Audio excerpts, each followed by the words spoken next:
Noong January 28, 1986, ang Space Shuttle Challenger ay sumabog at nagkapira-piraso, 73 segundo matapos itong mag-take off, kung saan lahat ng 7 crew na sakay nito ay namatay. Ang nasabing pangyayari ay naganap bandang alas 11:39 ng umaga, 46,000 talampakan pa lamang ang taas mula sa karagatan ng Atlantiko, sa baybayin ng Cape Canaveral, Florida. Ito ang kauna-unahang pangyayaring kinasasangkutan ng American spacecraft na may namatay na crew. Ang misyon, na itinalagang STS-51L, ang ika-10 flight para sa orbiter at ika-25 flight ng Space Shuttle Fleet. Nakatakda sanang mag-deploy ang crew ng communications satellite at pag-aralan ang Halley's Comet habang sila ay nasa orbit. Bukod pa rito ay isinama rin nila ang isang guru na si Krista McAuliffe sa kalawakan, na nagresulta sa pagkakaroon ng interes ng media coverage para sa nasabing misyon. Kaya nasaksihan sa buong mundo ang nasabing trahedya. Ayon sa investigasyon, ang sanhi ng trahedya ay nang hindi maselyuhan ng 2 o-ring ang dugtungan sa right solid rocket booster ng shuttle. Ang mababang temperatura ng pag-launch ay nagpatigas sa goma ng O-rings na nakaapekto sa kakayahan nito na selyuhan ang joints nito. Hindi nagtagal matapos mag-take off ay nabutas ang seal nito, at ang mainit na pressurized gas mula sa loob ng SRB o solid rocket booster ay tumagas, kaya nagkaroon ng sunog na umabot hanggang propellant tank.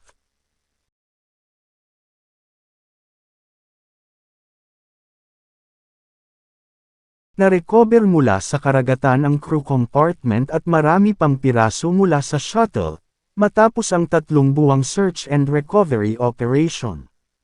Ang eksaktong oras ng pagkamatay ng mga crew ay hindi alam, ngunit pinaniniwalaan, na ang ibang crew ay buhay pa sa unang paghihiwalay ng spacecraft. Ang orbiter ay walang escape system at ang impact ng crew compartment at sa sobrang bilis ng pagbagsak sa ibabaw ng karagatan ay ang maaaring naging sanhi ng kamatayan ng ibang crew nito.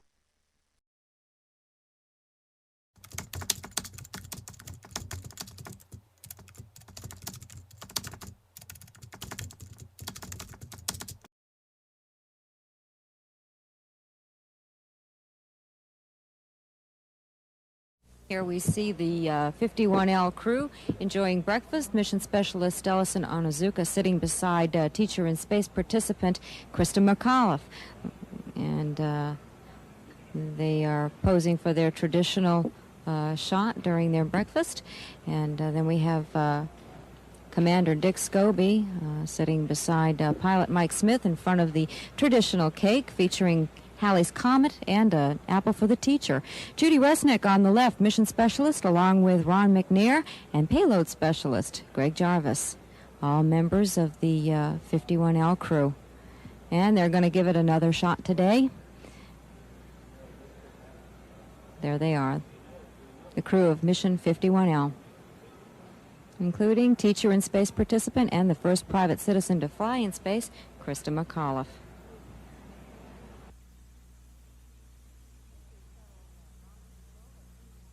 This is shuttle launch control at T-minus 2 hours, 28 minutes and counting. Here comes the 51L flight crew boarding the elevator for the second time in 2 days, ready to depart the O&C building for the launch pad. And they'll ride down the 3 floors to the main level, where they will exit the O&C building, traditionally met by the members of the media who are standing by, waiting to document. And this is the work crew here that has been very active in preparing the 51L mission at the Operations and Checkout building. The payloads, which include a TDRS satellite, the Spartan Halley experiment. And here comes the flight crew now. Commander Dick Scobie, followed by Mission Specialist Judy Resnick, Ron McNair, pilot Mike Smith, followed by Krista McAuliffe, teacher in space, Ellison Onizuka, and payload specialist Greg Jarvis. Big smiles today. Confidently getting into the van. They're going to go out to that pad and attempt a second try. Second try at launch today. It'll take a few minutes for the astronaut van to get to the pad.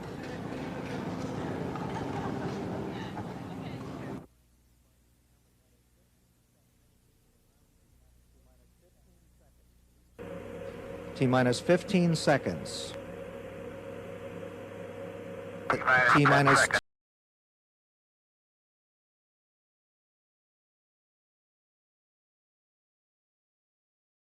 2, 1, and liftoff. Liftoff of the 25th Space Shuttle mission, and it has cleared the tower.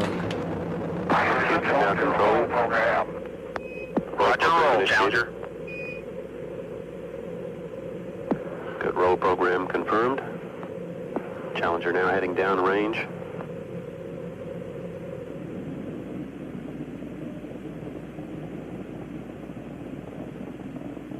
Engines beginning throttling down now at 94%. Normal throttles for most of the flight, 104%.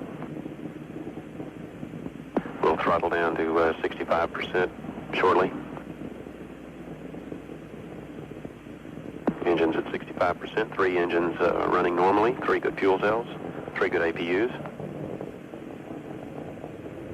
Velocity 2,257 feet per second. Altitude 4.3 nautical miles, downrange distance 3 nautical miles.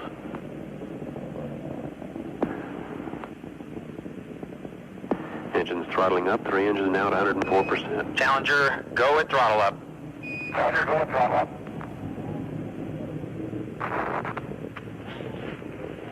1 minute 15 seconds. Velocity 2,900 feet per second. Altitude 9 nautical miles. Downrange distance 7 nautical miles.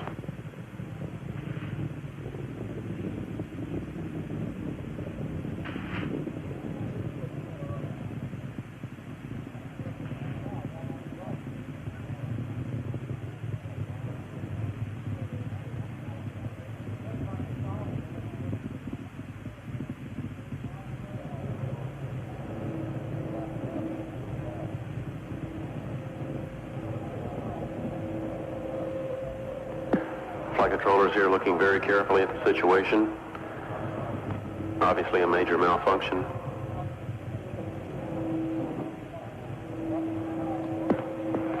We have no downlink.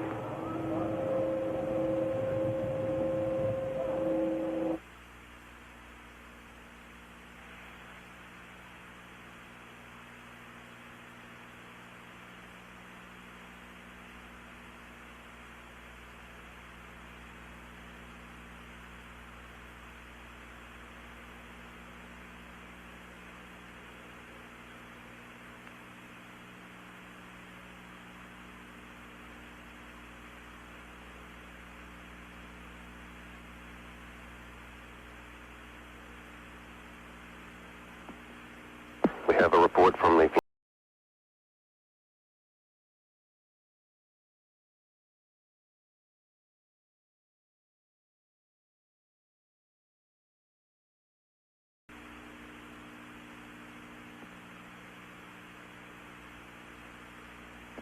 contingency procedures are in effect.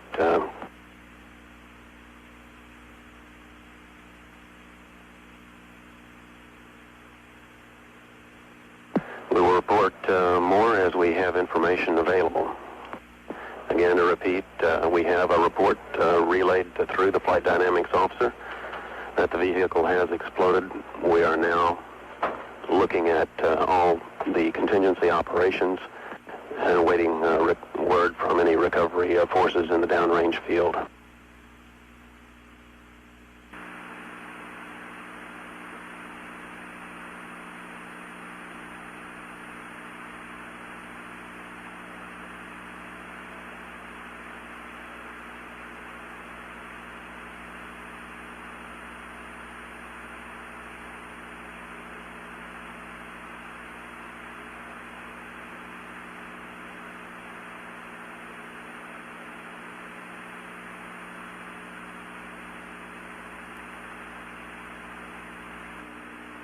Reports from the flight dynamics officer indicate that the vehicle apparently exploded, and that impact in the water at a point approximately 28.64 degrees north, 80.28 degrees west.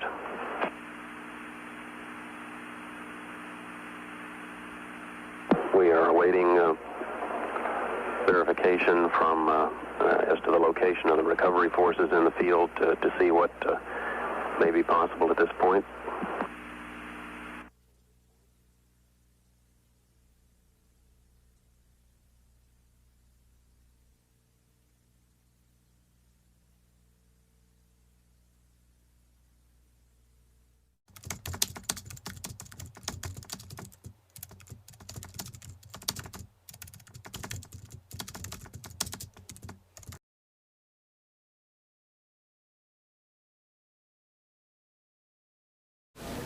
These are the spectators that were watching.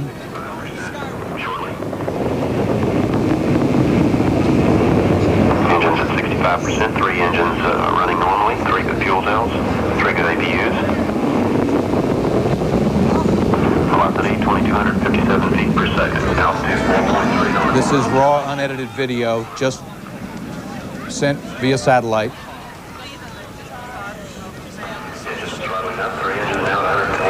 Challenger, go and throttle up.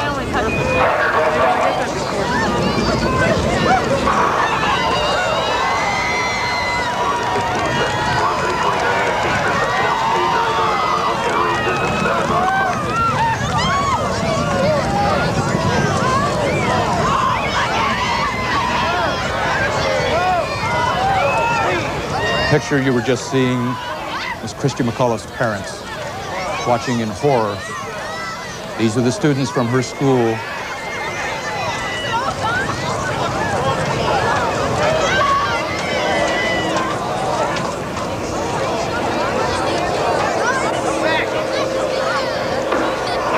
Here looking very carefully at the situation. Obviously a major malfunction. Many of them probably had their view blocked just as we did with the television cameras, with just a huge fireball and a huge cloud of smoke. They may not realize yet what has happened. You see concern etched on their faces. The breath that they've been holding released. And then the realization sets in that something is wrong.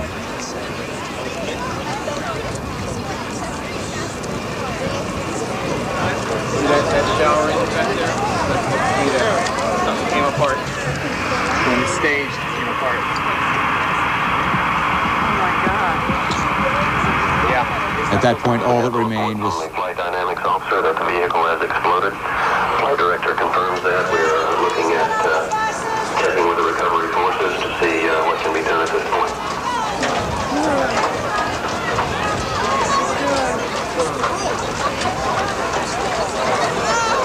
Contingency procedures are in effect.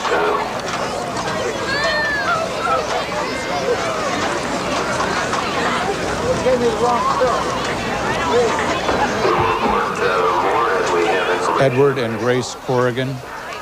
They're about 3.5 miles away from the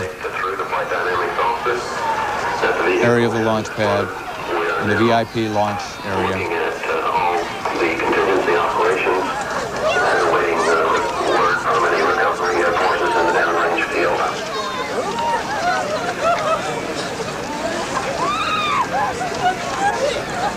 Families of the astronauts normally in the grandstands. Tom, as John Zarella pointed out from the Cape earlier, when all of us first saw the blast, there was a moment of stunned silence and disbelief. Many people perhaps did confuse it with the, is it the booster rockets? The solid rocket booster separation, which But it was occurs really, a little later. it was far too early and far too big an explosion. And it took a while, I'm sure, for it to sink in the minds of the parents and the school There children. you see Mr. and Mrs. Corrigan still standing, saying a silent prayer. Those are Christy McCullough's parents. It's Edward and Grace Corrigan.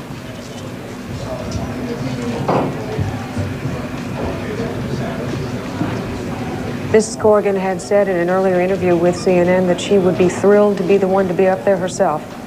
That she once took flying lessons just because she liked the adventure of it. They'd always encouraged their daughter to be adventurous and to go for it, in her words. Tom, the area that we were just watching, the bleachers where people were watching and photographing the launch, who was allowed in there? That is the VIP section, invited guests for this launch. I myself received an invitation from Michael Smith, who was the pilot on this flight, to sit in these same bleachers and to watch his launch. Michael Smith has been a guest here on CNN before on our launch coverage and sent me a special invitation to go.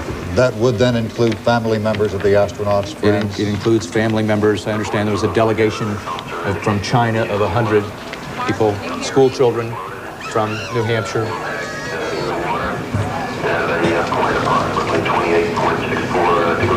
Challenger's pilot, as Tom just said, was Mike Smith, 40 years old. He was a commander in the U.S. Navy. He's from Beaufort, North Carolina, a graduate of the U.S. Naval Academy. He served in Vietnam, is married, and has 3 children. And we had an interview with him here on CNN back in July. Let's play that for you. Kung nagustuhan nyo ang video na ito, paki-click ang subscribe button at notification bell para lagi kayong updated sa mga susunod kong video.